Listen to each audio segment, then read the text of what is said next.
Good morning. അപ്പോൾ ഇന്ന് എന്തൊക്കെ പരിപാടികൾ വെച്ചാൽ കാര്യമായിട്ട് നമ്മുടെ തോട്ടത്തിലുള്ള കുറച്ച് ഫ്രൂട്ട്സ് തൈകളുണ്ട്, കുറച്ച് ടൈപ്പ് മാവുകൾ. അപ്പം അതിനൊക്കെ വളരുന്ന പരിപാടികളാണ്. ഈ വർഷം വേനൽ മഴ നന്നായി കിട്ടിയത് കൊണ്ട് വളപ്രയോഗം നേരത്തെ തുടങ്ങി. പൈനാപ്പിൾ നിലവിൽ ജൈവവേലിയായിട്ടാണ് നട്ടത്. ഏതോ ഒരു സ്പെഷ്യൽ വെറൈറ്റി ആയിരുന്നു. 3/4 ഭാഗം പന്നികൾക്കും ബാക്കി ഞങ്ങൾക്കും എന്ന രീതിയിലാണ് ഇപ്പോൾ വിളവ് അതിൽ നിന്ന് കിട്ടുന്നത്. മാവ് കുറേ വെറൈറ്റികളുണ്ട്. എല്ലാം കായ തരാൻ സമയമായിട്ടുണ്ട്. കുറച്ചെണ്ണം കായ്ക്കാൻ തുടങ്ങിയിട്ടുള്ളൂ.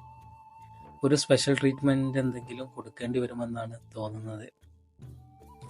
നെല്ലി, പേര, ചക്കപ്പഴം, ചാമ്പ, ചെറുനാരങ്ങ, അങ്ങനെ ഭാവിയിൽ നമ്മുടെ ഫാം ഹൗസിന് ഒരു മുതൽക്കൂട്ടാവുന്ന രൂപത്തിലാണ് പ്ലോട്ടിൻ്റെ 2 ഭാഗങ്ങളിലായിട്ട് മിക്സഡ് ഫ്രൂട്ട് പ്ലാന്റുകൾ പരീക്ഷിക്കുന്നത്.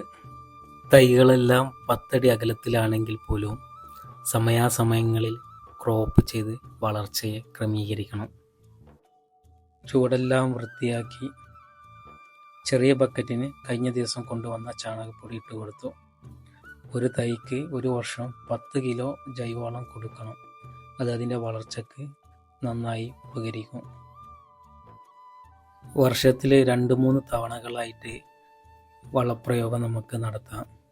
നമ്മൾ എത്രത്തോളം തൈകൾക്ക് വളവും വെള്ളവും നൽകുന്നോ അത്രത്തോളം വിളവ് നമുക്കും തിരിച്ചു തരും.